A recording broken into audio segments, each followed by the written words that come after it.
की तरफ चला जाएगा। तो अगर मैं लंबाई खींचकर दुगना करता हूँ तो मोटाई स्वाभाविक आधी हो जाएगी। तो नई लंबाई 12 हो गई, नई मोटाई a/2 हो गई।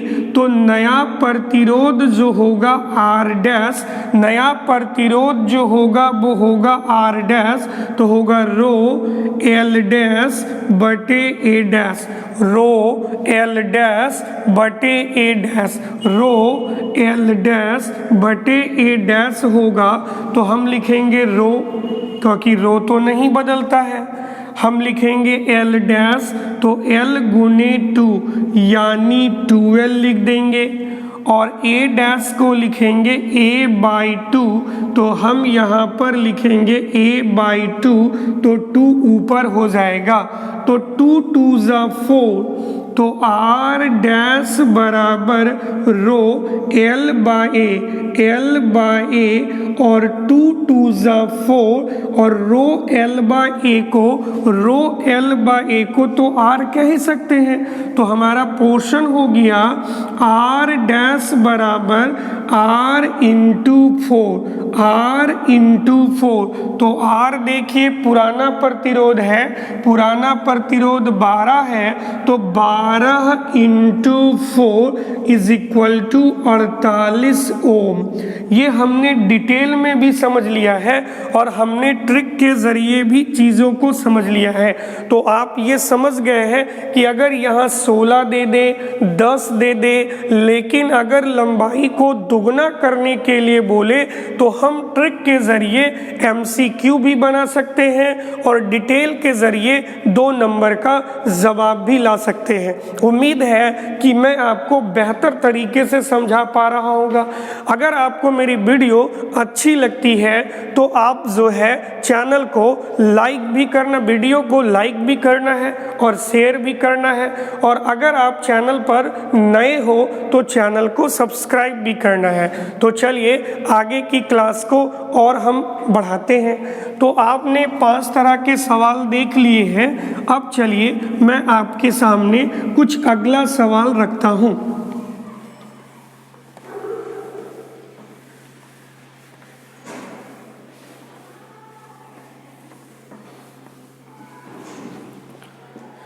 चलिए अगला सवाल जो 6 नंबर का होगा, अगला सवाल जो 6ठे नंबर का होगा वो क्या कहता है।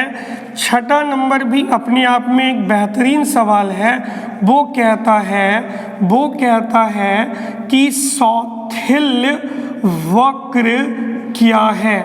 वो कह रहा है कि सौथिल्य वक्र क्या है, सौथिल्य वक्र क्या है। तो आइए सौथिल्य वक्र को समझने का प्रयास करते हैं कि सौथिल्य वक्र क्या है। देखिए ध्यान से समझिए।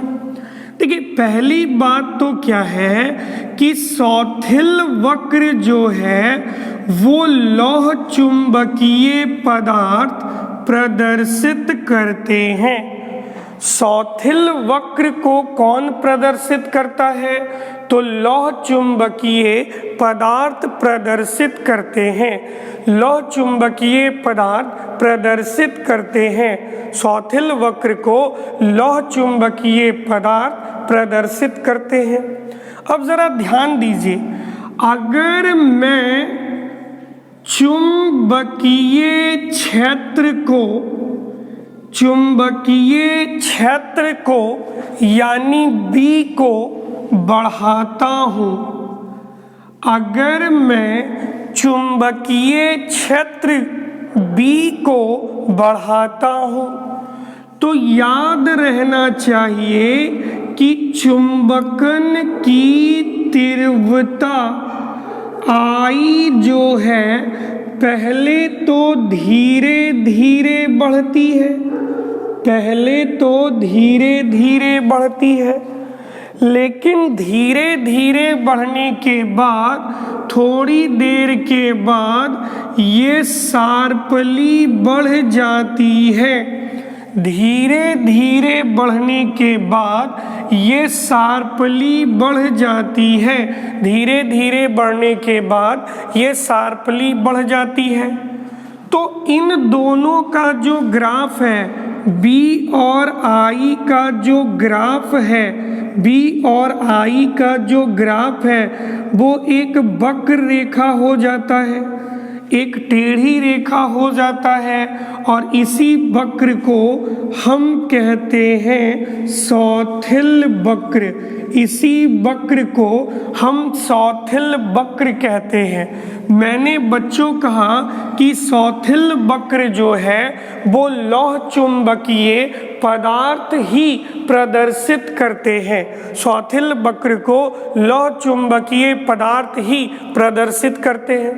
तो मैंने आपको बताया सबसे पहले अगर हम चुंबकीय क्षेत्र B को बढ़ाते हैं, हम इंटेंसिटी ऑफ मैग्नेटिक फील्ड को अगर बढ़ाते हैं तो इंटेंसिटी ऑफ मैग्नेटाइजेशन यानी चुंबकन की तीव्रता I जो है वो धीरे धीरे बढ़ती है, और धीरे धीरे बढ़ने के बाद शार्पली बढ़ने लगती है, यानी तेजी से बढ़ने लगती है।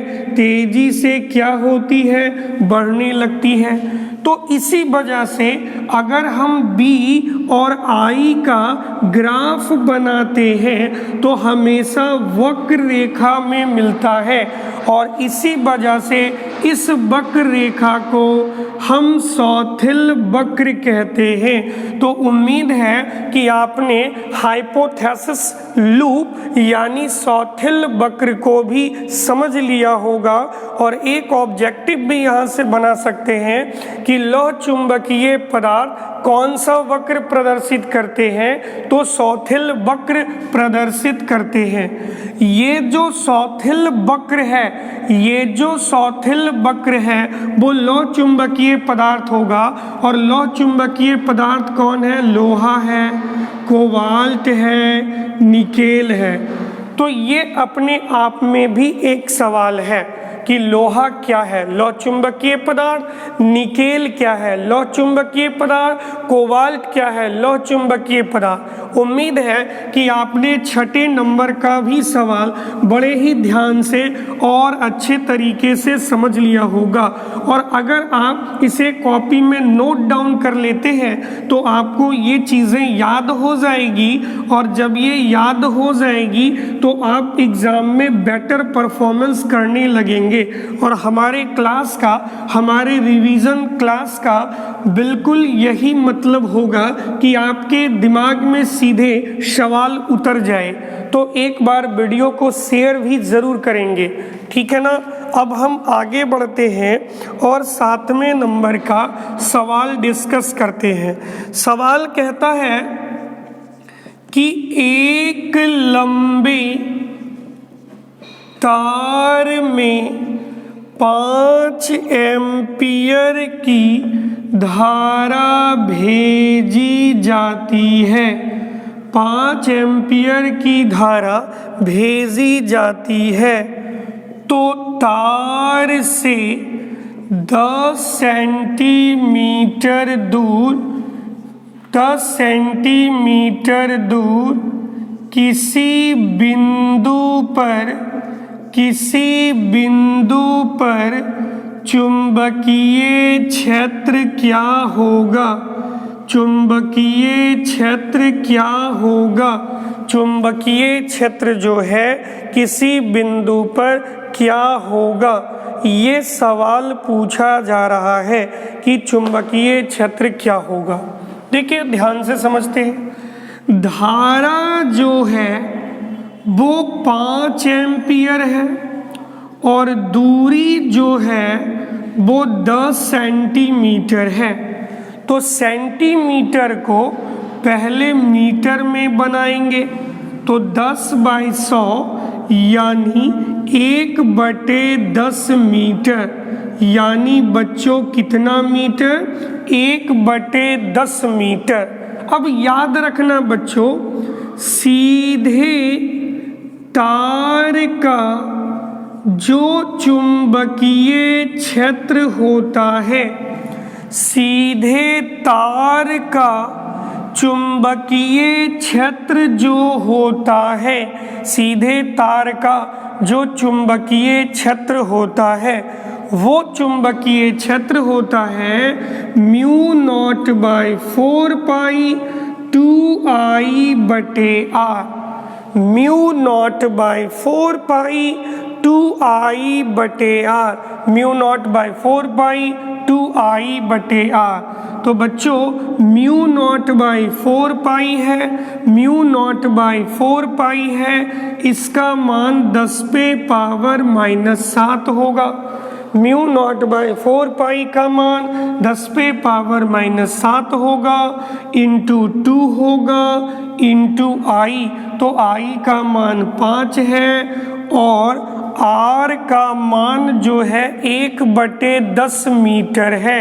तो हम 1 लिखेंगे और 10 चला जाएगा ऊपर, 10 चला जाएगा ऊपर। हम 1/10 लिखेंगे तो 1 तो लिख दिया है, 10 ऊपर चला जाएगा।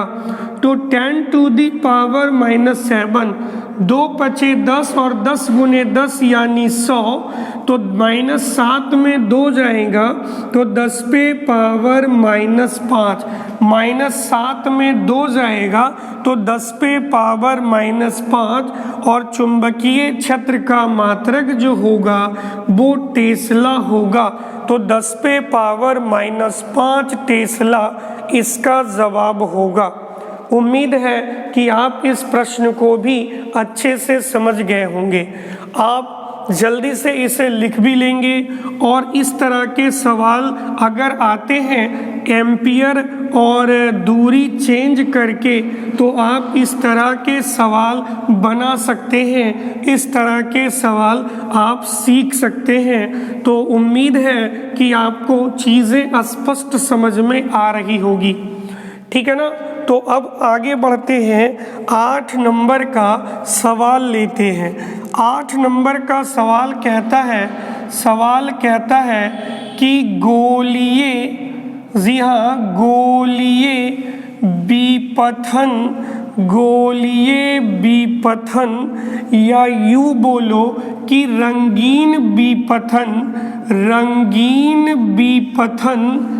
कैसे कम किया जाता है, कैसे कम किया जाता है, रंगीन विपथन कैसे कम किया जाता है।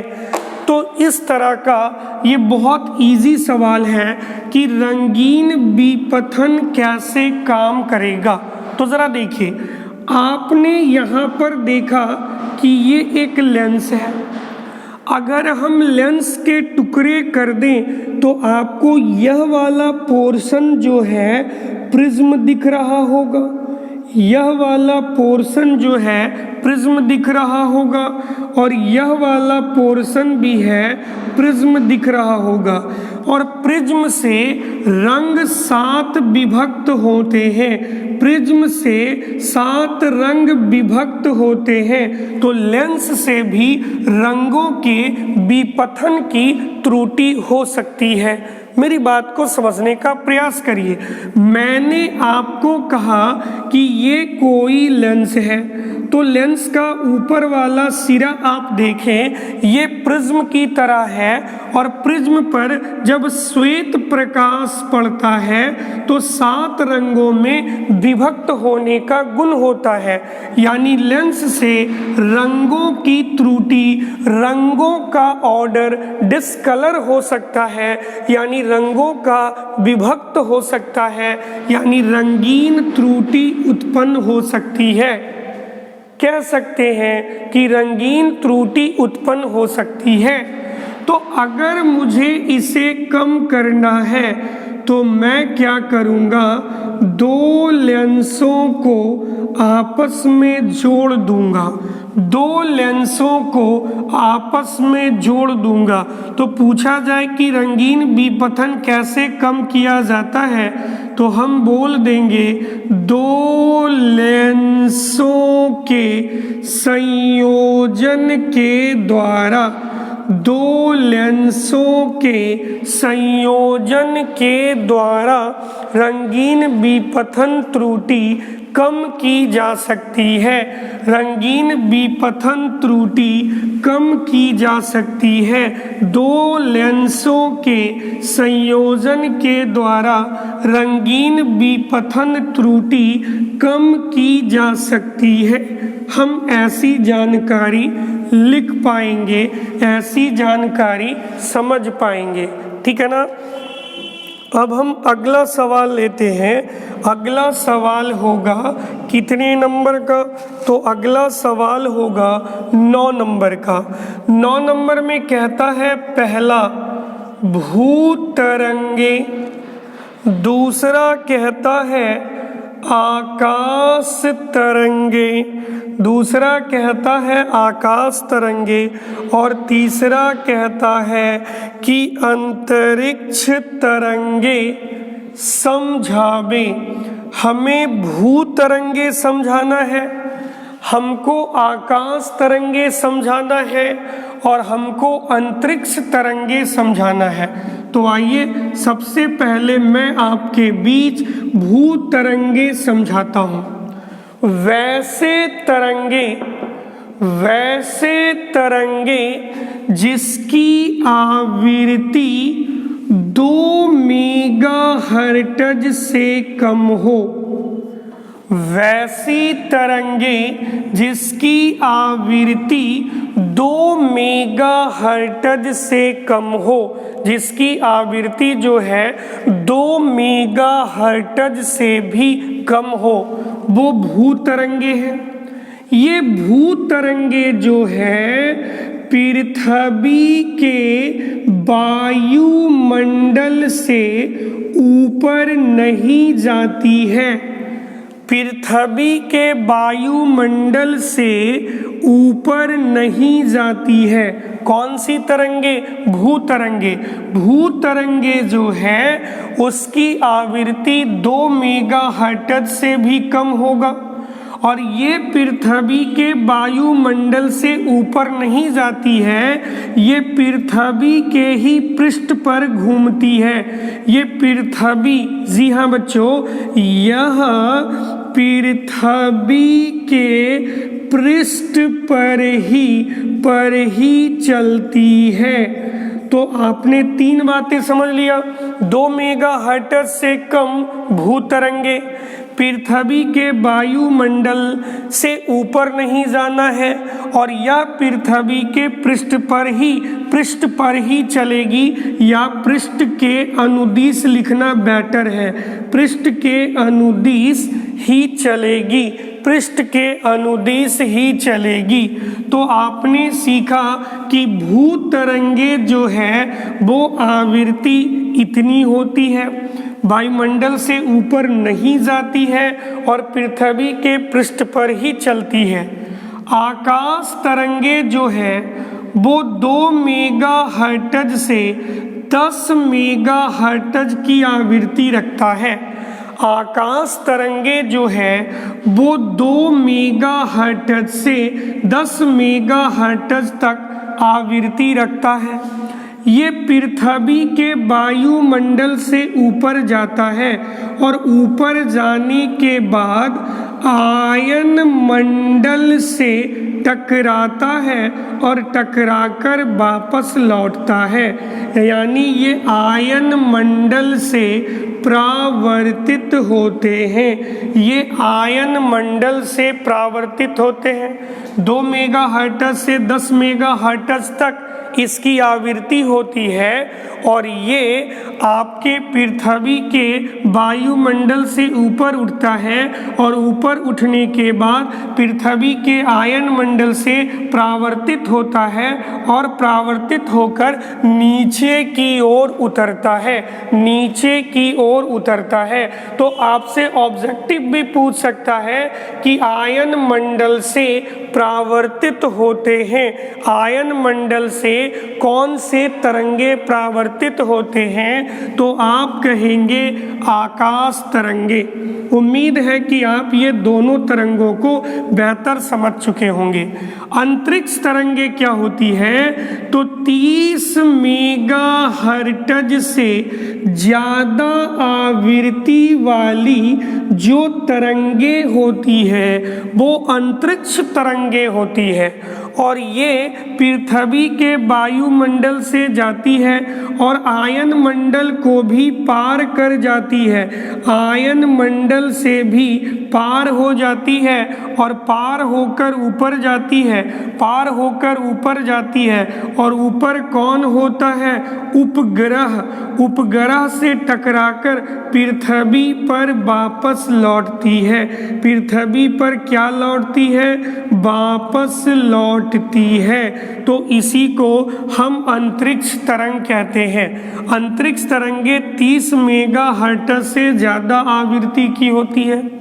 ये पृथ्वी के आयन मंडल से भी पार हो जाता है और ऊपर उपग्रह। उपग्रह कहाँ होते हैं, तो उपग्रह होते हैं बहिष्मंडल में। उपग्रह कहाँ होते हैं, बहिष्मंडल में। सबसे ऊपर वाले मंडल को ही बहिष्मंडल कहते हैं। तो ये उपग्रह से टकराते हैं और पृथ्वी पर वापस लौट आते हैं। तो आप भूतरंग में भी 2 लाइन लिख सकते हैं, आकाश में भी 2 लाइन लिख सकते हैं और अंतरिक्ष तरंग में भी 2 लाइन लिख सकते हैं। तो दोस्तों, आज के पहले वीडियो में हमने 9 सवालों को अच्छे तरीके से समझा है। आपका यूं ही अगर प्यार मिलता रहा तो मैं आपके सामने कल ही ठीक है ना, दूसरा वीडियो लेकर आऊँगा। तब तक मुझे ढेर सारा प्यार दीजिए, हमारे चैनल को सब्सक्राइब कीजिए और रिवीजन की दुनिया में गोता लगाते रहिए। धन्यवाद दोस्तों।